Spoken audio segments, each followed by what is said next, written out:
শ্মশানে গিয়ে যদি হঠাৎ দেখেন আপনার নিজের মৃতদেহ বট গাছের নিচে পড়ে আছে, আর সেই দৃশ্য বারবার আপনার চোখের সামনে ফিরে আসে, এটা কি ভৌতিক মোহ, নাকি এক তান্ত্রিকের শতবর্ষের অভিশাপ? আজ বলবো শ্মশানের প্রতিধ্বনি, মৃতের আয়না। যে রাতের কথা বলবো, সেই রাত আমার জীবনের সবচেয়ে অদ্ভুত রাত। আমি তারানাথ, পেশায় তান্ত্রিক, স্বভাবে সত্যসন্ধানী। বয়স 50-এর কাছাকাছি। এতদিনে অনেক কিছু দেখেছি। ভূত দেখেছি, প্রেত দেখেছি, পিশাচ দেখেছি, কিন্তু নিজের প্রতিবিম্ব, নিজের মৃতদেহের প্রতিবিম্ব, এটা দেখার অভিজ্ঞতা ছিল না। সেই রাতে দেখেছিলাম। কিন্তু শুরু থেকে বলি, ঘটনা শুরু হয়েছিল একটা টেলিগ্রামে। প্রেরক ডাক্তার মিহির চট্টোপাধ্যায়, বর্ধমান জেলার কালীঘাট গ্রাম। টেলিগ্রামে 3টি লাইন: তারানাথবাবু জরুরি, 6 যুবক পাগল, শ্মশানঘাট সংক্রান্ত, আসুন। টেলিগ্রাম পাওয়ার পরদিনই আমি বর্ধমান রওনা দিলাম। হাওড়া থেকে ট্রেনে করে বর্ধমান, তারপর লোকাল বাসে করে কালীঘাট গ্রাম। গ্রামটা ছোট, জনসংখ্যা 1000 খানেক হবে, কিন্তু গ্রামে ঢোকার মুখেই বুঝলাম এখানে কিছু একটা গন্ডগোল আছে। মানুষের চোখে ভয়, কথাবার্তায় সংকোচ, আর সবার মুখে একটাই কথা: শ্মশানঘাট। ডাক্তার মিহির চট্টোপাধ্যায়ের বাড়ি গ্রামের মাঝামাঝি। বড় বাড়ি, পুরনো ধাঁচের। উঠোনে ঢুকতেই দেখলাম একজন মধ্যবয়সী ভদ্রলোক দাঁড়িয়ে আছেন। চোখে চশমা, মাথায় পাক ধরা চুল। তারানাথবাবু? হ্যাঁ, আসুন, অনেক দেরি হয়ে গেছে। ডাক্তারবাবু আমাকে ভেতরে নিয়ে গেলেন, বসার ঘরে বসিয়ে চা দিলেন। তারপর বললেন, আপনার নাম শুনেছি, শুনেছি আপনি এসব ব্যাপারে অভিজ্ঞ। কোন ব্যাপার? অলৌকিক ব্যাপার, ভূত প্রেত। আমি চুপ করে রইলাম। ডাক্তারবাবু এগিয়ে গেলেন। আমি ডাক্তার, বিজ্ঞানে বিশ্বাস করি, কিন্তু গত 2 সপ্তাহে যা ঘটেছে তার কোনো বৈজ্ঞানিক ব্যাখ্যা আমার কাছে নেই। কি ঘটেছে? ডাক্তারবাবু একটা কাগজ বের করলেন। সেখানে 6 জন যুবকের নাম লেখা। এই 6 জন, সবাই বয়সে 20 থেকে 25-এর মধ্যে, সবাই এই গ্রামের ছেলে। 2 সপ্তাহ আগে তারা একসাথে শ্মশান ঘাটে গিয়েছিল, রাতে। কেন? বাজি, সাহসের পরীক্ষা। ডাক্তারবাবু তিক্ত হাসলেন। গ্রামে একটা কথা প্রচলিত যে শ্মশান ঘাটে রাত কাটানো অসম্ভব। তারা প্রমাণ করতে চেয়েছিল যে এসব কুসংস্কার। তারপর সেই রাতে তারা শ্মশানে গিয়েছিল। পরদিন সকালে 5 জনকে পাওয়া গেল শ্মশানের বাইরে রাস্তায়, অচেতন। 1 জনকে পাওয়া গেল শ্মশানের মাঝখানে, পাগলের মতো হাসছে। আমি সোজা হয়ে বসলাম। এখন তাদের অবস্থা? 5 জন হাসপাতালে। তারা কথা বলে না, খায় না, শুধু চোখ খোলা রেখে তাকিয়ে থাকে। 1 জন, যাকে শ্মশানের মধ্যে পাওয়া গিয়েছিল, সে বাড়িতে, কিন্তু তার অবস্থা আরো খারাপ। সে বলে সে নিজেকে দেখেছে মৃত অবস্থায়। আমার মনে একটা ঘন্টা বেজে উঠল। এই ধরনের উপসর্গ আমি আগে দেখেছি। আমি তাদের সাথে কথা বলতে চাই। চলুন। হাসপাতালটা ছিল গ্রামের শেষ প্রান্তে, ছোট, 4-5টা ঘর। ডাক্তারবাবু আমাকে নিয়ে গেলেন একটা ঘরে, যেখানে 5 জন যুবককে শোয়ানো ছিল। ঘরে ঢুকেই আমি টের পেলাম ঠান্ডা। ঘরটা স্বাভাবিকের চেয়ে অনেক বেশি ঠান্ডা। এবং একটা গন্ধ। মৃতদেহের গন্ধ নয়, কিন্তু মৃত্যুর গন্ধ। যারা তন্ত্রচর্চা করেন তারা এই পার্থক্য বোঝেন। 5 জন শুয়ে আছে পাশাপাশি, সবার চোখ খোলা, কিন্তু কেউ কিছু দেখছে না। তাদের চোখ দেখছে অন্য কিছু, যা এই ঘরে নেই। আমি কাছে গেলাম। প্রথম যুবকের কপালে হাত রাখলাম। ঠান্ডা, বরফের মতো ঠান্ডা, কিন্তু সে বেঁচে আছে। নাড়ি চলছে, শ্বাস পড়ছে। আমি তার চোখের দিকে তাকালাম এবং দেখলাম তার চোখের গভীরে একটা প্রতিফলন, যেন তার চোখ একটা আয়না, এবং সেই আয়নায় দেখা যাচ্ছে সে নিজে মৃত, শ্মশানের মাটিতে শুয়ে। আমি দ্রুত হাত সরিয়ে নিলাম। কি দেখলেন? ডাক্তারবাবু জিজ্ঞেস করলেন। এরা সবাই একটা বিশেষ ধরনের মোহে আক্রান্ত, যাকে তান্ত্রিক ভাষায় বলি মৃত্যুর আয়না। তারা জীবিত, কিন্তু তাদের চেতনা দেখছে তাদের নিজেদের মৃত্যু বারবার। এটা কিভাবে সম্ভব? শ্মশান ঘাটে এমন কিছু আছে যা তাদের এই অবস্থায় ফেলেছে। আমি থামলাম। যে ছেলেটি এখনো কথা বলে, তার সাথে আমাকে দেখা করতে হবে। ছেলেটির নাম অনিরুদ্ধ, বয়স 23, গ্রামের স্কুলে শিক্ষক। তার বাড়িতে পৌঁছলাম সন্ধ্যার একটু আগে। বাড়িতে ঢুকতেই দেখলাম অনিরুদ্ধ বসে আছে, চুপচাপ, দেয়ালের দিকে তাকিয়ে। অনিরুদ্ধ, আমি ডাকলাম। সে ঘাড় ঘোরালো। তার চোখে কোনো ভাব নেই। তুমি তান্ত্রিক? তার গলা ভাঙা, যেন অনেকদিন কথা বলেনি। হ্যাঁ, আমার নাম তারানাথ। আমাকে বাঁচাতে পারবে? চেষ্টা করব, কিন্তু তার আগে তোমাকে আমায় সব বলতে হবে। সেই রাতে ঠিক কি ঘটেছিল? অনিরুদ্ধ দীর্ঘক্ষণ চুপ করে রইল, তারপর বলতে শুরু করল। সেদিন ছিল পূর্ণিমা। আমরা 6 বন্ধু ঠিক করলাম শ্মশানে যাব। গ্রামের মানুষ বলে শ্মশানে রাতে ভূত বেরোয়। আমরা প্রমাণ করতে চেয়েছিলাম যে এসব মিথ্যে।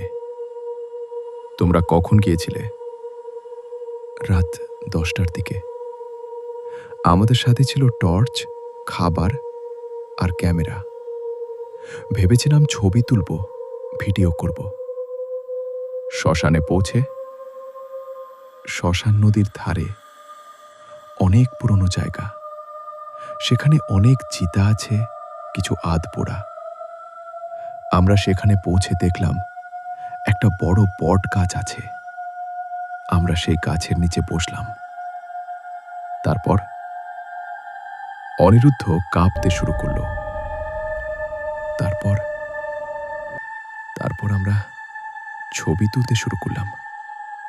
মজা করছিলাম, হাসছিলাম, কিন্তু হঠাৎ সে থামল। কি হলো? হঠাৎ আমার ফোনে একটা ছবি এলো। আমি তুলিনি, কিন্তু ফোনের গ্যালারিতে ছবিটা এসে গেল। কিসের ছবি? আমার নিজের। আমি মৃত, বট গাছের নিচে শুয়ে, চোখ বন্ধ। আমার মেরুদণ্ড দিয়ে একটা শীতল স্রোত বয়ে গেল। তারপর তারপর আমি বন্ধুদের দেখালাম। তারাও নিজেদের ফোন চেক করল। সবার ফোনে একই ছবি, নিজেদের মৃতদেহের ছবি। তখন তোমরা কি করলে? আমরা ভয় পেয়ে গেলাম, পালাতে চাইলাম, কিন্তু অনিরুদ্ধ থামল। তার চোখে জল এসে গেল। কিন্তু যেদিকেই গেলাম, সেদিকেই দেখলাম আমরা নিজেরা মৃত। বট গাছের নিচে শুয়ে। এরকম ভৌতিক গল্প পেতে চ্যানেল সাবস্ক্রাইব করুন আর বেল আইকনে ক্লিক করুন। আমি বুঝলাম এটা একটা বিশেষ ধরনের মায়া, যাকে তন্ত্রে বলা হয় আত্মপ্রতিবিম্ব মোহ। তারপর তারপর আমরা ছুটলাম দিশেহারা হয়ে, কিন্তু যত ছুটছিলাম তত যেন আরও গভীরে যাচ্ছিলাম। চারপাশে শুধু আমাদের নিজেদের মৃতদেহ, শত শত, হাজার হাজার। তারপর তারপর তারপর একটা শব্দ শুনলাম, হাসির শব্দ, অদ্ভুত হাসি, ঠাট্টার নয়, আনন্দেরও নয়, যেন কেউ আমাদের দেখে বিদ্রূপ করছে। সেই হাসি কোথা থেকে আসছিল? বট গাছ থেকে। অনিরুদ্ধ ফিসফিস করে বলল, গাছটা হাসছিল। আমি গভীরভাবে ভাবলাম, বট গাছ, শ্মশান, আত্মপ্রতিবিম্ব, এই তিনটে জিনিস মিলে একটাই সিদ্ধান্তে পৌঁছানো যায়। তারপর তুমি জ্ঞান হারিয়ে ফেলেছিলে? না। অনিরুদ্ধ মাথা নাড়ল। তারপর আমি দেখলাম একটা মুখ গাছের কাণ্ডে, একটা মানুষের মুখ। সেই মুখ আমাকে বলল, তুমি মরতে চাও? তাহলে থেকে যাও, এখানেই তোমার মৃত্যু হবে, বার বার। তুমি কি বললে? আমি বললাম না, আমি পালালাম। অন্য 5 জন, তারা থেমে গিয়েছিল, যেন পাথর হয়ে গেছে। আমি তাদের ডাকলাম, কিন্তু তারা সাড়া দিল না। আমি একা পালালাম। অনিরুদ্ধ কাঁদতে শুরু করল। আমি বাঁচতে চেয়েছিলাম, তাই পালিয়েছি, কিন্তু এখন আমি বুঝতে পারছি আমি আসলে পালাতে পারিনি। সেই মুখ, সেই হাসি, সব এখনো আমার সাথে আছে। আমি তার কাঁধে হাত রাখলাম। অনিরুদ্ধ, তুমি কি জানো শ্মশানে ওই বটগাছটা কত পুরনো? না, কিন্তু শুনেছি খুব পুরনো। আর কি কোনো কাহিনী শুনেছ? অনিরুদ্ধ একটু ভাবল। হ্যাঁ, শুনেছি অনেক বছর আগে সেই গাছে একজন তান্ত্রিক আত্মহত্যা করেছিলেন। কেন করেছিলেন সেটা কেউ জানে না। আমার মনে সব পরিষ্কার হয়ে গেল। বটগাছ, তান্ত্রিকের আত্মহত্যা, শ্মশান এবং আত্মপ্রতিবিম্ব মোহ, এই সব কিছু মিলে একটাই অর্থ হয়। সেই তান্ত্রিক যে আত্মহত্যা করেছিল, সে এখনো বটগাছে আছে।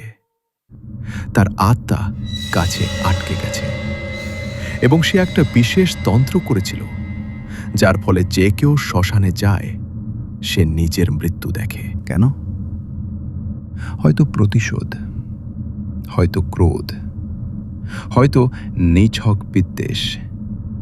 কিন্তু একটা জিনিস নিশ্চিত, যতদিন সেই তান্ত্রিকের আত্মা মুক্ত না হবে, ততদিন শ্মশানে যারা যাবে তারা সবাই এই মোহে পড়বে এবং শেষমেশ মারা যাবে। সেদিন রাতে আমি ডাক্তারবাবুর বাড়িতে থাকলাম। ঘুমাতে পারলাম না। সারা রাত ভাবলাম।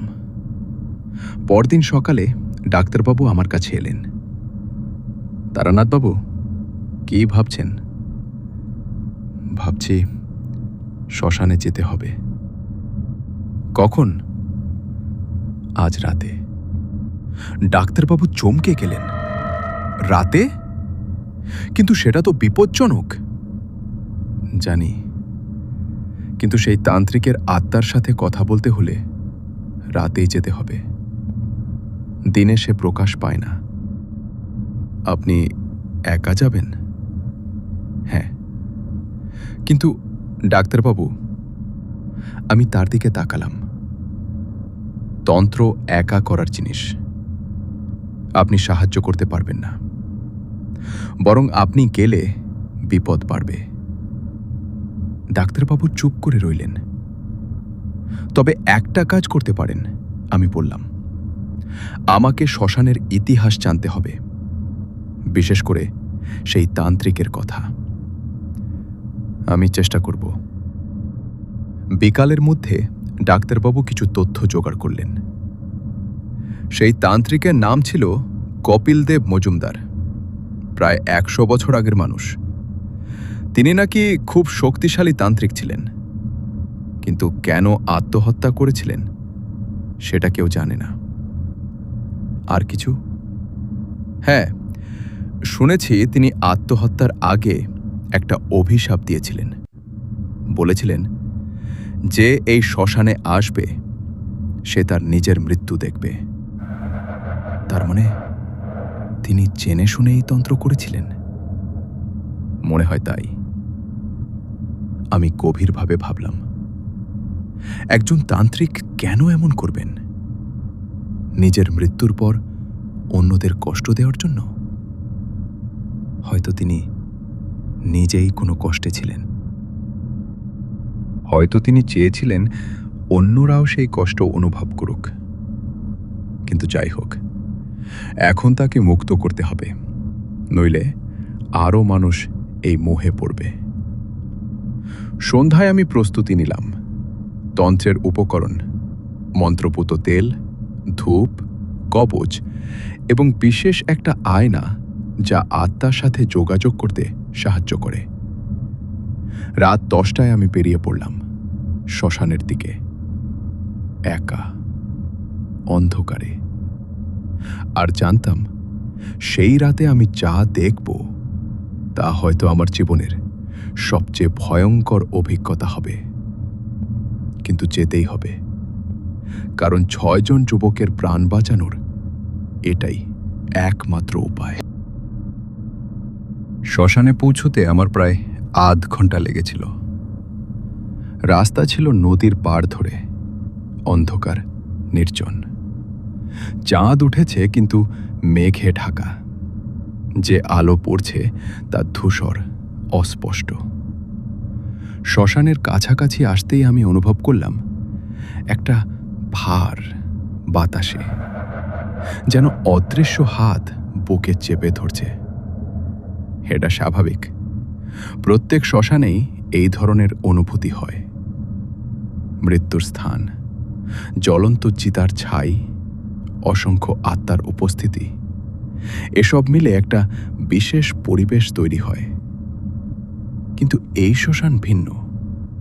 এখানে ভারের সাথে আছে ভয়, এবং সেই ভয় আসছে একটা নির্দিষ্ট দিক থেকে, বট গাছের দিক থেকে। আমি এগিয়ে গেলাম। শ্মশানের মাটি শুকনো, পায়ের নিচে ছাই মিশে আছে। দূরে দূরে চিতার ধ্বংসাবশেষ, কিছু পুরনো, কিছু তুলনামূলক নতুন। এবং সামনে বট গাছ, প্রকাণ্ড, শতবর্ষী। তার ডাল ছড়িয়ে আছে চারপাশে, ঝুড়ি নেমে এসেছে মাটি পর্যন্ত। অন্ধকারে দেখলে মনে হয় যেন অসংখ্য হাত ঝুলছে গাছ থেকে। আমি গাছের দিকে হাঁটতে শুরু করলাম। পায়ের শব্দ ছাড়া আর কোনো শব্দ নেই। নদীর জলের শব্দ নেই, পাখির ডাক নেই, এমনকি বাতাসের শব্দও নেই। নীরবতা, ঘন, ভারী নীরবতা। আমি গাছের কাছে পৌঁছলাম। কাণ্ডটা মোটা, ৩-৪ জন মিলে ধরতে পারবে হয়তো। ছাল খসখসে, পুরনো, কিন্তু গাছ জীবন্ত, সবুজ পাতা আছে। আমি হাত রাখলাম কাণ্ডে। মুহূর্তে একটা শিহরণ বয়ে গেল আমার শরীরে। ঠান্ডা, প্রচণ্ড ঠান্ডা, যেন বরফ ছুঁয়েছি। এবং একটা অনুভূতি, দুঃখের, গভীর, তীব্র দুঃখ, যেন কেউ কাঁদছে, চিৎকার করে নয়, নীরবে, অন্তরের গভীর থেকে। আমি হাত সরিয়ে নিলাম।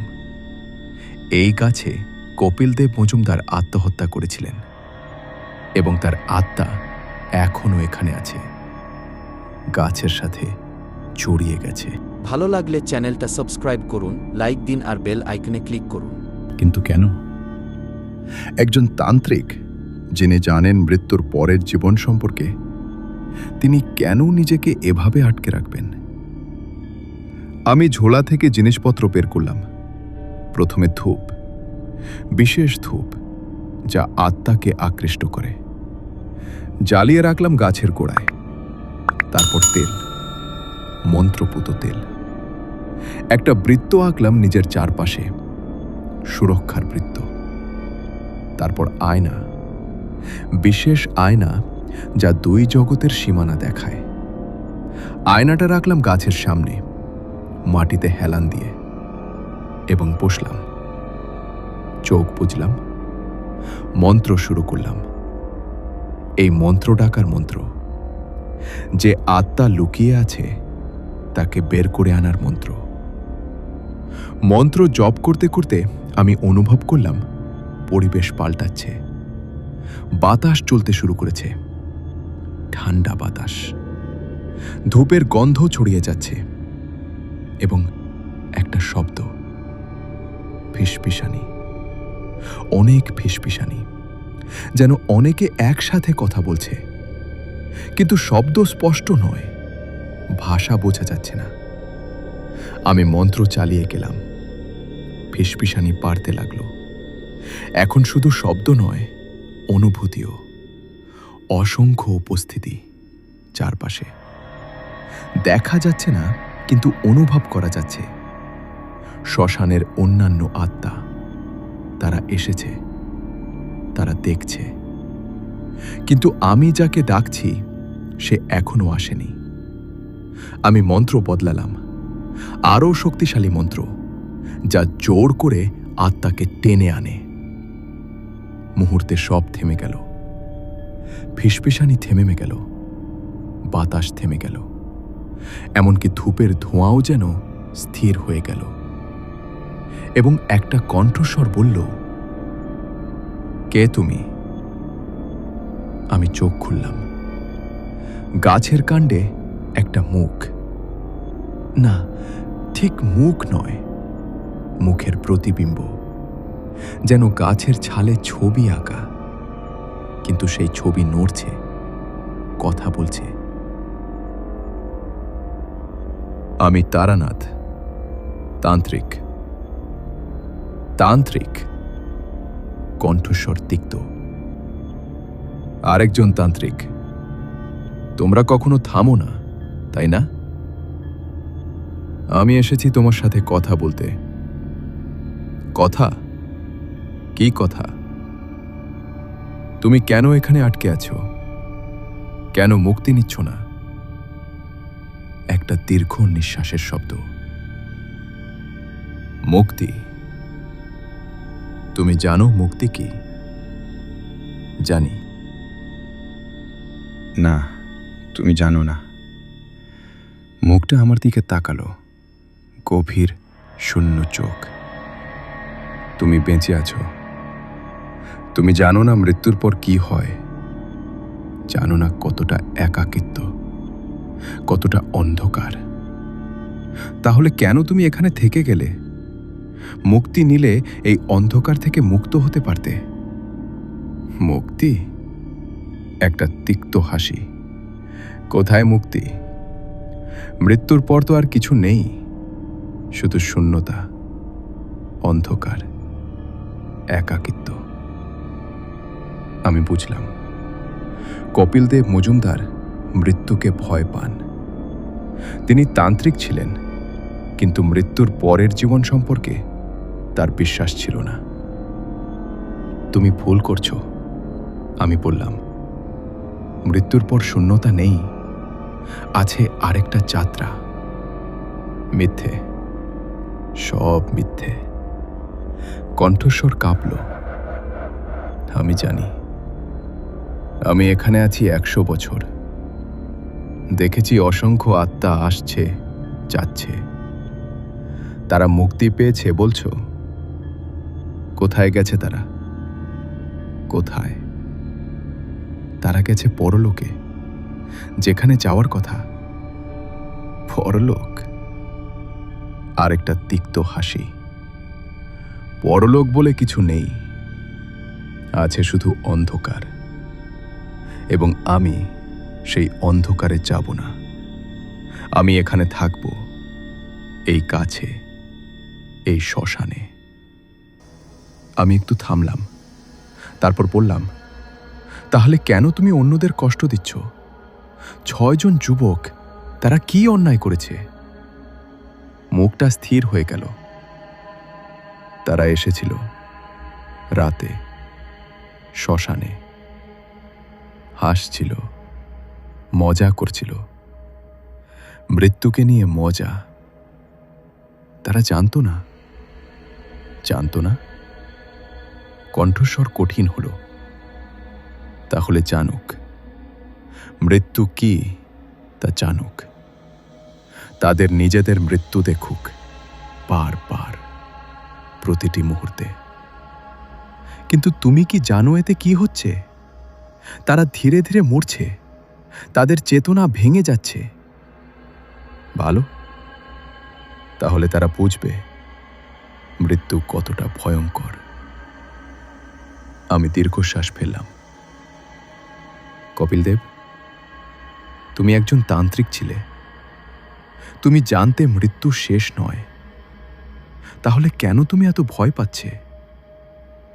দীর্ঘ নীরবতা, তারপর কণ্ঠস্বর এলো, ধীর, ভাঙা। আমি ভয় পাই। মৃত্যু আমাকে ভয় দেখায়। আমি দেখেছি অন্ধকার, অসীম অন্ধকার। সেখানে কেউ নেই, কিছু নেই, শুধু শূন্যতা। তুমি যা দেখেছ সেটা মৃত্যু নয়, সেটা তোমার নিজের ভয়। না, আমি জানি কি দেখেছি। হঠাৎ বাতাস বইতে শুরু করলো, প্রবল বাতাস। গাছের ডাল নড়ে উঠল, পাতা ঝরতে লাগলো, এবং আয়নায়, আমার সামনে রাখা আয়নায় একটা প্রতিবিম্ব দেখা গেল। আমার প্রতিবিম্ব, কিন্তু আমি নই। আমার মৃতদেহ গাছের গোড়ায় শুয়ে, চোখ বন্ধ। আমার হৃদস্পন্দন বেড়ে গেল। এটাই সেই মোহ, আত্মপ্রতিবিম্ব মোহ, যা 6 জন যুবককে আক্রান্ত করেছে। কিন্তু আমি প্রস্তুত ছিলাম। আমি দ্রুত একটা মন্ত্র পড়লাম, সুরক্ষার মন্ত্র। আয়না থেকে চোখ সরিয়ে নিলাম। তুমি আমাকে এই মোহে ফেলতে পারবে না কপিল দেব। আমি তান্ত্রিক, আমি জানি কিভাবে নিজেকে রক্ষা করতে হয়। তাহলে দেখ। কণ্ঠস্বর ঠান্ডা। দেখ তোমার মৃত্যু, দেখ তুমি কিভাবে মরবে, আজ রাতে, এখানে। আয়নায় প্রতিবিম্ব পাল্টাতে লাগলো। এখন দেখা যাচ্ছে আমি দাঁড়িয়ে আছি গাছের সামনে, এবং গাছের ছড়ি নড়ছে সাপের মতো, আমার দিকে এগিয়ে আসছে। এবং হঠাৎ ঝড়িগুলো আমার গলায় জড়িয়ে গেল, টেনে ধরল। আমি হাত তুললাম, কিন্তু ছাড়াতে পারলাম না। ধীরে ধীরে শ্বাস বন্ধ হয়ে আসছে, মুখ নীল হয়ে যাচ্ছে, এবং মারা গেলাম। আয়নায় দেখা যাচ্ছে আমার মৃতদেহ গাছের গোড়ায় পড়ে আছে। আমি গভীর শ্বাস নিলাম। এটা মোহ, শুধু মোহ। আমি বেঁচে আছি, কিন্তু মনে একটা ভয় জাগলো। কপিল দেব কি সত্যি আমাকে মারতে পারে? আমি তাকালাম গাছের দিকে। মুখটা এখন আরো স্পষ্ট, কাণ্ডের গভীর থেকে যেন বেরিয়ে আসছে, এবং সেই মুখে একটা বিদ্রুপের হাসি। ভয় পাচ্ছ? ভালো, তাহলে তুমি বুঝছো মৃত্যু কি। আমি ভয় পাচ্ছি না, আমি দৃঢ় গলায় বললাম। আমি জানি তুমি আমাকে মারতে পারবে না, তুমি শুধু আমাকে ভয় দেখাতে পারো। তাই কণ্ঠস্বর ঠান্ডা। তাহলে দেখি। হঠাৎ গাছের ঝুড়ি সত্যিই নড়তে শুরু করলো, আমার দিকে এগিয়ে আসছে। আমি পিছিয়ে গেলাম সুরক্ষার বৃত্তের ভেতরে। ঝুড়ি বৃত্তের কাছে এসে থেমে গেল, যেন একটা অদৃশ্য দেয়াল আছে। তুমি পারবে না কপিল দেব, আমি বললাম। তন্ত্রের সুরক্ষা অটুট। ভয়ের গল্প মিস করতে না চাইলে চ্যানেলটা সাবস্ক্রাইব করুন, লাইক দিন আর বেল আইকন চাপুন। তাহলে কতক্ষণ থাকবে সেখানে? সারা রাত? সারা জীবন? যতক্ষণ দরকার। আমি বসে পড়লুম। ঝোলা থেকে আরেকটা জিনিস বের করলুম, একটা ছবি, কপিল দেব মজুমদারের ছবি। ডাক্তারবাবু দিয়েছিলেন, গ্রামের পুরনো রেকর্ড থেকে পাওয়া। একজন মধ্যবয়সী মানুষ, দাড়ি গোঁফ, চোখে গভীরতা, কিন্তু সেই চোখে একটা দুঃখ আছে। আমি ছবিটা দেখলাম, তারপর গাছের মুখের দিকে তাকালাম। কপিল দেব, তুমি কেন আত্মহত্যা করেছিলে? দীর্ঘ নীরবতা। সেটা তোমার জানার দরকার নেই। দরকার আছে, কারণ সেটা জানলে হয়তো আমি তোমাকে সাহায্য করতে পারবো। আমার সাহায্যের দরকার নেই। আছে। তুমি এখানে আটকে আছো 100 বছর ধরে। এটা জীবন নয় কপিল দেব, এটা কারাগার। আবার নীরবতা। তারপর কণ্ঠস্বর এলো, খুব ধীর, খুব ক্লান্ত। আমার একটা মেয়ে ছিল, নাম অরুণা। সে অসুস্থ হয়ে পড়েছিল। আমি তার জন্য তন্ত্র করেছিলাম, অনেক তন্ত্র, কিন্তু কিছুই কাজ হয়নি। সে মারা গেল। কণ্ঠস্বর ভেঙে গেল। আমি তান্ত্রিক, আমি জানিনি কিভাবে মৃত্যুকে রোখা যায়, কিন্তু আমি আমার নিজের মেয়েকে বাঁচাতে পারলাম না। কেন? কারণ তন্ত্র মিথ্যে, সব মিথ্যে। মৃত্যুর পর কিছু নেই। আমার মেয়ে চলে গেছে। কোথায়? শূন্যতায়। আমার বুক ভারী হয়ে গেল। এখন আমি বুঝলাম, কপিল দেব মজুমদার তার মেয়েকে হারিয়েছিলেন, এবং সেই দুঃখে তিনি বিশ্বাস হারিয়ে ফেলেছিলেন, তন্ত্রে, পরলোকে, সব কিছুতে। কপিল দেব, তোমার মেয়ে শূন্যতায় যায়নি। সে গেছে যেখানে যাওয়ার কথা। তুমি তার সাথে দেখা করতে পারবে যদি তুমি মুক্তি নাও। মিথ্যে, মিথ্যে নয়। আমি তোমাকে প্রমাণ করে দেখাবো। আমি আবার মন্ত্র শুরু করলাম, কিন্তু এবার অন্য মন্ত্র, যে মন্ত্র পরলোকের দরজা খোলে। মন্ত্র জপ করতে করতে আমি অনুভব করলাম পরিবেশ আবার পাল্টাচ্ছে। বাতাস স্থির হয়ে গেল, ঠান্ডা কমে গেল, এবং আলো দেখা গেল। একটা নরম সোনালি আলো ধূপের ধোঁয়ার মধ্য দিয়ে আসছে। সেই আলোর মধ্যে একটা অবয়ব, একটি মেয়ে, বয়স 10 থেকে 12, সাদা পোশাক, মুখে হাসি। কপিল দেবের কণ্ঠস্বর কেঁপে উঠল। অরুণা? মেয়েটি এগিয়ে এলো গাছের দিকে। বাবা, তুমি তুমি কোথায় ছিলে? আমি ছিলাম অপেক্ষায় তোমার জন্য। তুমি কবে আসবে? আমি ভেবেছিলাম তুমি চলে গেছো শূন্যতায়। না বাবা, আমি আছি, সব সময় ছিলাম। কিন্তু তুমি আমাকে দেখতে পাওনি, কারণ তুমি এখানে আটকে গেছো, তোমার দুঃখে, তোমার ভয়ে। কপিল দেবের মুখ থেকে একটা কান্নার শব্দ এলো। আমি তোমাকে বাঁচাতে পারিনি বাবা। তুমি আমাকে বাঁচাতে পারোনি, কারণ আমার সময় এসে গিয়েছিল। এটা তোমার দোষ নয়, এটা তন্ত্রের দোষও নয়, এটা জীবনের নিয়ম। অরুণা গাছের কাছে এসে দাঁড়ালো। বাবা, এখন আমার সাথে চলো, আমি তোমাকে নিয়ে যাব যেখানে আমরা একসাথে থাকতে পারবো। আমি আমি পারবো? হ্যাঁ বাবা, শুধু ছেড়ে দাও। তোমার ভয়, তোমার দুঃখ সব ছেড়ে দাও আর আমার হাত ধরো। আমি দেখলাম গাছের কাণ্ড থেকে একটা আলোর অবয়ব বেরিয়ে আসছে। কপিল দেব। তিনি ছবির মতো দেখতে, কিন্তু তার মুখে আর সেই দুঃখ নেই। তিনি এগিয়ে গেলেন মেয়ের দিকে এবং তার হাত ধরলেন।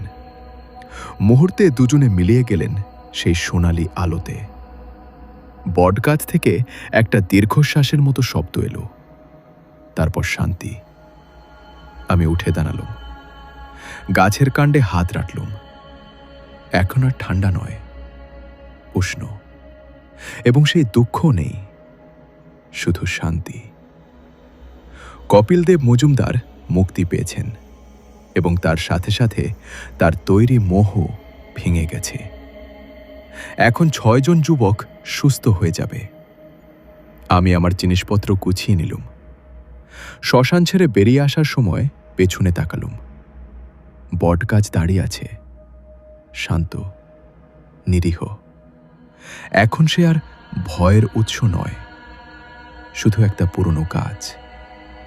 আর সেই গাছে জড়িয়ে আছে একটা পিতা এবং মেয়ের মুক্তির গল্প। পরদিন সকালে হাসপাতালে গিয়ে দেখলাম 5 জন যুবক জেগে উঠেছে। তারা কথা বলছে, খাচ্ছে, তাদের চোখে আবার প্রাণ ফিরে এসেছে। ডাক্তারবাবু আমাকে দেখে দৌড়ে এলেন। তারানাথ বাবু, অবিশ্বাস্য! সকালে এসে দেখি তারা সবাই সুস্থ। এটা কিভাবে সম্ভব? আমি হাসলাম। সম্ভব ডাক্তারবাবু, যখন সমস্যার মূল সমাধান হয় তখন উপসর্গ সেরে যায়। আমি যুবকদের কাছে গেলাম। তারা আমাকে দেখে চুপ করে গেল। তোমরা কেমন আছে? আমি জিজ্ঞেস করলাম। প্রথম ছেলে, তার নাম রতন, বলল, আমরা আমরা ঠিক আছি, কিন্তু আমরা কি দেখেছিলাম সেটা ভুলে যাও, আমি বললাম। সেটা ছিল একটা মোহ। তোমরা এখন সুস্থ, এটাই গুরুত্বপূর্ণ। কিন্তু আমরা নিজেদের মৃতদেহ দেখেছিলাম, এটা কিভাবে সম্ভব? আমি বসলাম তাদের পাশে। একটা কাহিনী বলি। অনেক বছর আগে একজন তান্ত্রিক ছিলেন। তিনি তার মেয়েকে হারিয়েছিলেন। সেই দুঃখে তিনি বিশ্বাস হারিয়ে ফেলেছিলেন, জীবনে, মৃত্যুতে, সব কিছুতে। তিনি ভেবেছিলেন মৃত্যুর পর শুধু শূন্যতা আছে, এবং সেই বিশ্বাস তাকে এতটাই গ্রাস করেছিল যে তিনি একটা তন্ত্র করেছিলেন, যার ফলে যে কেউ সেই শ্মশানে যাবে সে তার নিজের মৃত্যু দেখবে। সেই তান্ত্রিককে রতন জিজ্ঞেস করল। তার নাম কপিল দেব মজুমদার। তিনি 100 বছর আগে সেই বটগাছে আত্মহত্যা করেছিলেন এবং তার আত্মা সেখানে আটকে গিয়েছিল। এখন তিনি মুক্ত। গতকাল রাতে তিনি তার মেয়ের সাথে দেখা করেছেন এবং তাদের দুজনেই চলে গেছেন। সবাই চুপ করে রইল। তারপর আরেকজন, সুজিত, জিজ্ঞেস করল, তারানাথ বাবু, আমরা কি সত্যিই নিজেদের মৃত্যু দেখেছিলাম? না, আমি মাথা নাড়লাম। তোমরা দেখেছিলে একটা মোহ, একটা প্রতিফলন। কপিল দেব যা দেখেছিলেন, যে ভয় তিনি অনুভব করেছিলেন, সেটাই তিনি তোমাদের দেখিয়েছিলেন। কিন্তু কেন? আমরা কি অন্যায় করেছিলাম? আমি একটু থামলাম, তারপর বললাম, তোমরা শ্মশানে গিয়েছিলে রাতে, মজা করতে, ভূত খুঁজতে। তোমরা মৃত্যুকে হালকা করে নিয়েছিলে। এটা কি অন্যায়? অন্যায় নয়, কিন্তু অসম্মান। শ্মশান হল মৃত্যুর স্থান। এখানে অসংখ্য মানুষের শেষকৃত্য হয়। তাদের প্রতি সম্মান দেখানো উচিত। রতন মাথা নামিয়ে নিল। আমরা ভুল করেছি। হ্যাঁ, কিন্তু ভুল থেকে শিক্ষা নেওয়া যায়। তোমরা এখন জানো মৃত্যু কি, এবং জানো যে মৃত্যুকে হালকাভাবে নেওয়া উচিত নয়। সেদিন বিকেলে অনিরুদ্ধের বাড়িতে গেলাম। সে বাইরে বসেছিল, মুখে একটা শান্ত ভাব। অনিরুদ্ধ? সে তাকালো এবং হাসল প্রথমবারের মতো। তারানাথ বাবু, আপনি এসেছেন। তুমি কেমন আছি? ভালো আছি। গতকাল রাতে একটা স্বপ্ন দেখলাম সেই বট গাছ। কিন্তু এবার ভয়ঙ্কর লাগছিল না, শান্ত লাগছিল। এবং একটা মেয়ে দেখলাম, সে হাসছিল। আমি মাথা নাড়লাম। সেটা অরুণা, কপিল দেবের মেয়ে। সে তোমাকে দেখিয়েছে যে এখন সবকিছু ঠিক আছে। আমি তাদের ধন্যবাদ জানাতে চাই, কিন্তু কিভাবে? দরকার নেই। তারা তোমার ভালো চায়, এটাই যথেষ্ট। অনিরুদ্ধ একটু থামল, তারপর বলল, তারানাথ বাবু, আমি জানতে চাই মৃত্যুর পর কি হয়? সত্যিই কি কিছু আছে? আমি তার পাশে বসলাম। অনিরুদ্ধ, মৃত্যুর পর কি হয় সেটা সঠিকভাবে কেউ বলতে পারে না। কারণ যারা দেখেছে তারা ফিরে আসে না কথা বলতে। কিন্তু আমি যা বিশ্বাস করি এবং অনেক বছরের অভিজ্ঞতা থেকে যা জানি, সেটা হলো মৃত্যু শেষ নয়, এটা একটা যাত্রা। কোথায় যাত্রা? সেটা নির্ভর করে মানুষটির ওপর, তার জীবনযাপন, তার কর্ম, তার বিশ্বাস, সব কিছু মিলিয়ে। কেউ সহজে মুক্তি পায়, কেউ আটকে যায় দুঃখে, ক্রোধে, ভয়ে। কপিল দেব যেমন আটকে গিয়েছিলেন। হ্যাঁ, তিনি আটকে গিয়েছিলেন তার দুঃখে। তিনি ভেবেছিলেন মৃত্যুর পর শূন্যতা আছে, কিন্তু আসলে শূন্যতা ছিল তার নিজের ভেতরে। তার মেয়ের মৃত্যুর পর তিনি এতটাই দুঃখী হয়েছিলেন যে সব কিছুতে বিশ্বাস হারিয়ে ফেলেছিলেন। এবং সেই বিশ্বাস ফিরে পেয়েছিলেন কখন? গতকাল রাতে, যখন তিনি তার মেয়েকে আবার দেখেছিলেন। তখন তিনি বুঝেছিলেন যে মৃত্যু বিচ্ছেদ নয়, এটা শুধু একটা পথ, এবং সেই পথের শেষে আবার মিলন আছে। অনিরুদ্ধ চুপ করে রইল, তারপর বলল, আমি এখন আর শ্মশানকে ভয় পাই না। ভালো, কিন্তু সম্মান করো, মৃত্যুকে সম্মান করো। কারণ মৃত্যু জীবনের অংশ। একে এড়ানো যায় না, কিন্তু একে বুঝে নেওয়া যায়। সেদিন সন্ধ্যায় ডাক্তারবাবুর বাড়িতে বসে চা খাচ্ছিল। ডাক্তারবাবু বললেন, তারানাথ বাবু, আমি এখনো বুঝতে পারছি না কপিল দেব একজন তান্ত্রিক ছিলেন। তিনি কিভাবে এত শক্তিশালী একটা মোহ তৈরি করলেন, এবং সেটা 100 বছর ধরে টিকে রইল কিভাবে? আমি চায়ে চুমুক দিলাম। ডাক্তারবাবু, মানুষের আবেগ, দুঃখ, ক্রোধ, ভয়, এগুলো অনেক শক্তিশালী। একজন সাধারণ মানুষের আবেগ সীমিত, কিন্তু একজন তান্ত্রিকের আবেগ তন্ত্র শক্তির সাথে মিলে যায়, এবং তখন সেই আবেগ একটা বাস্তবতা তৈরি করতে পারে। মানে হলো, কপিল দেব যখন তার মেয়েকে হারিয়েছিলেন, তখন তার দুঃখ এতটাই গভীর ছিল যে সেটা তার তন্ত্র শক্তির সাথে মিলে গিয়েছিল, এবং সেই দুঃখ থেকে জন্ম নিয়েছিল ভয়, মৃত্যুর ভয়। তিনি সেই ভয়কে বটগাছে স্থাপন করেছিলেন, এবং যে কেউ সেই গাছের কাছে যেত সে সেই ভয় অনুভব করত। কিন্তু কেন তিনি এটা করলেন? এতে তার কি লাভ? কোনো লাভ নেই। এটা ছিল তার যন্ত্রণার প্রকাশ। তিনি মৃত্যুকে ভয় পেয়েছিলেন এবং চেয়েছিলেন অন্যরাও সেই ভয় অনুভব করুক। হয়তো ভেবেছিলেন তিনি একা নন। এবং এখন তিনি মুক্ত। তিনি বুঝেছেন যে মৃত্যু ভয়ের নয়, এটা শুধু একটা রূপান্তর, এবং তার মেয়ে তাকে সেটা দেখিয়ে দিয়েছে। ডাক্তারবাবু চুপ করে রইলেন। তারপর বললেন, তারানাথবাবু, আপনি কি বিশ্বাস করেন পরলোকে? হ্যাঁ, কিন্তু সেটা অন্ধ বিশ্বাস নয়। অনেক বছরের অভিজ্ঞতা থেকে আমি দেখেছি আত্মারা কিভাবে এক জায়গা থেকে অন্য জায়গায় যায়। দেখেছি কিভাবে তারা শান্তি পায়, এবং দেখেছি কিভাবে তারা আটকে যায়।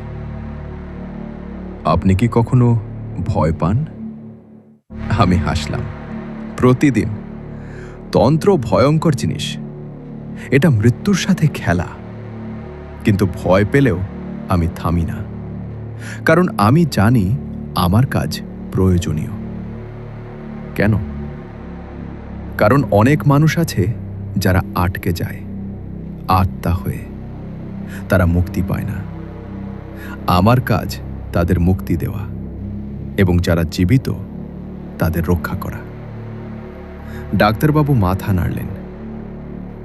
আপনি একটা মহৎ কাজ করছেন। মহৎ নয়, প্রয়োজনীয়। পার্থক্য আছে।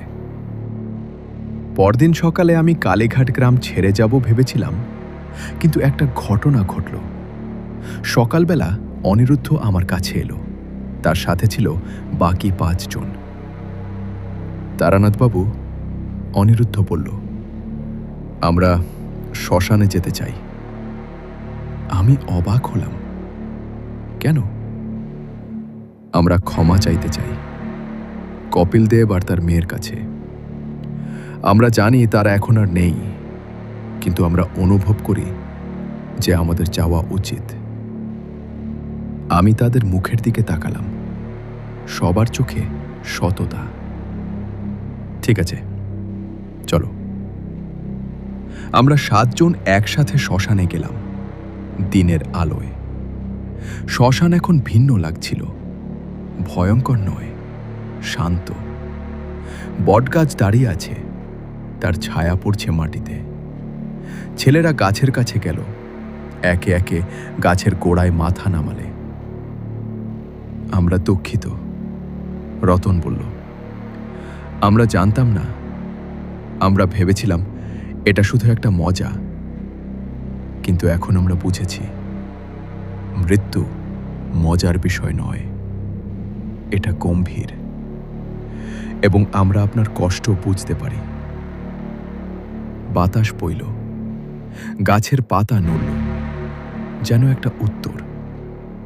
আমরা সবাই কিছুক্ষণ চুপ করে দাঁড়িয়ে রইলাম। তারপর আমি বললাম, চলো এবার যাওয়া যাক। ফেরার পথে অনিরুদ্ধ বলল, তারানাথবাবু, আমার মনে হচ্ছে একটা ভার নেমে গেছে।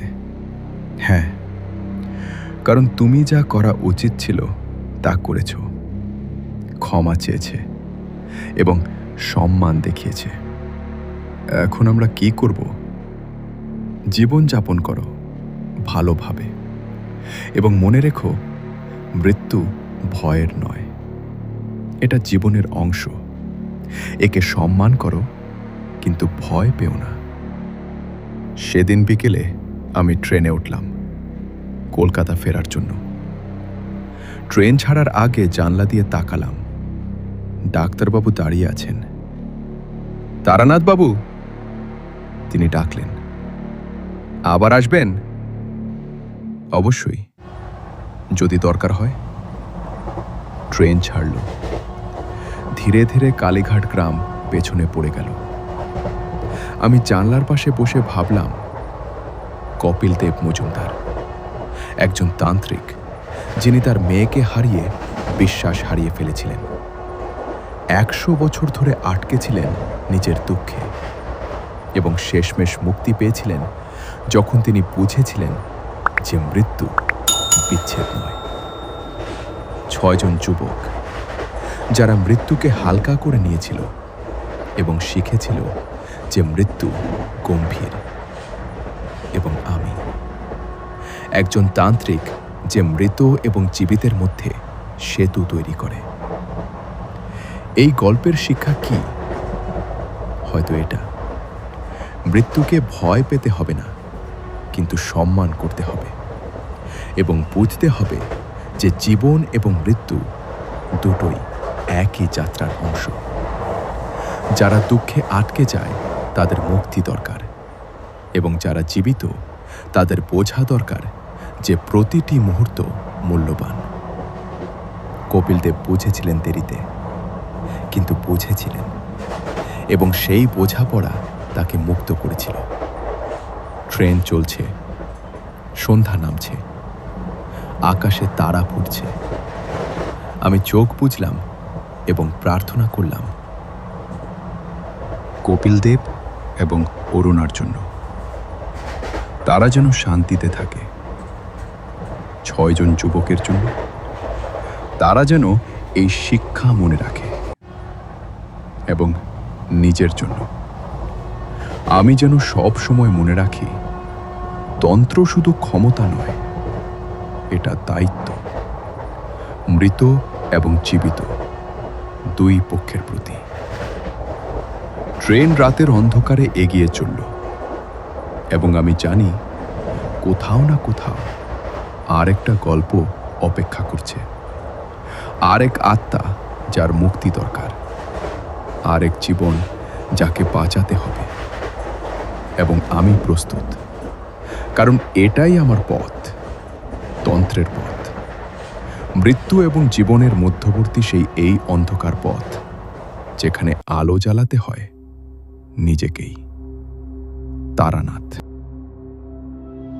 শ্মশানের প্রতিধ্বনি গল্প শেষ হওয়ার পর অনেকে আমাকে জিজ্ঞেস করেছিলেন, কপিল দেবের মেয়ে অরুণা সত্যি এসেছিল, নাকি সেটা আমার তন্ত্রের প্রভাব? আমার উত্তর সবসময় একই, আমি জানি না। হয়তো অরুণা সত্যিই পরলোক থেকে এসেছিল তার বাবাকে নিতে। হয়তো আমার তন্ত্র কপিল দেবের মনে অরুণার প্রতিবিম্ব তৈরি করেছিল। কিন্তু সত্য হলো, এটা গুরুত্বপূর্ণ নয়। গুরুত্বপূর্ণ হলো কপিল দেব মুক্তি পেয়েছিলেন। তিনি তার দুঃখ থেকে বেরিয়ে আসতে পেরেছিলেন, এবং সেই মুক্তি তাকে শান্তি দিয়েছিল। তন্ত্র অনেক সময় প্রশ্নের উত্তর দেয় না, কিন্তু সমাধান দেয়, এবং সেটাই যথেষ্ট। আরেকটা প্রশ্ন অনেকে করেন, আমি কি ভয় পাইনি সেই রাতে? উত্তর, পেয়েছিলাম। শ্মশানে একা রাতে বটগাছের সামনে বসে যখন কপিল দেবের আত্মা আমার সাথে কথা বলছিল, সেই মুহূর্তে ভয় পেয়েছিলাম। যখন আমার নিজের মৃতদেহ দেখেছিলাম আয়নায়, তখনও ভয় পেয়েছিলাম। কিন্তু ভয় মানে কাজ থামানো নয়। ভয় মানে সতর্ক থাকা, সাবধান থাকা, এবং নিজের শক্তির ওপর বিশ্বাস রাখা। তন্ত্র শেখায়, ভয়কে জয় করো না, বুঝো, এবং সেই বোঝাপড়া দিয়ে এগিয়ে যাও। আমি সেটাই করেছিলাম সেই রাতে, এবং সেটা কাজ করেছিল। কালীঘাট গ্রামে এখন আর কেউ শ্মশানে ভয় পায় না। বটগাছ এখনো আছে, কিন্তু মানুষ এখন সেখানে যায় শ্রদ্ধা জানাতে, ফুল দিয়ে যায়, প্রদীপ জ্বালায়, কপিল দেব এবং অরুণার স্মৃতিতে। এবং আমি মনে করি এটাই সবচেয়ে ভালো শেষ। একজন পিতা এবং মেয়ে যারা মৃত্যুতে আলাদা হয়েছিল, তারা পুনর্মিলিত হয়েছে, এবং তাদের গল্প এখন অনুপ্রেরণা দেয় অন্যদের। মৃত্যু বিচ্ছেদ নয়, এটা শুধু একটা পথ, এবং সেই পথের শেষে আছে আলো এবং মিলন।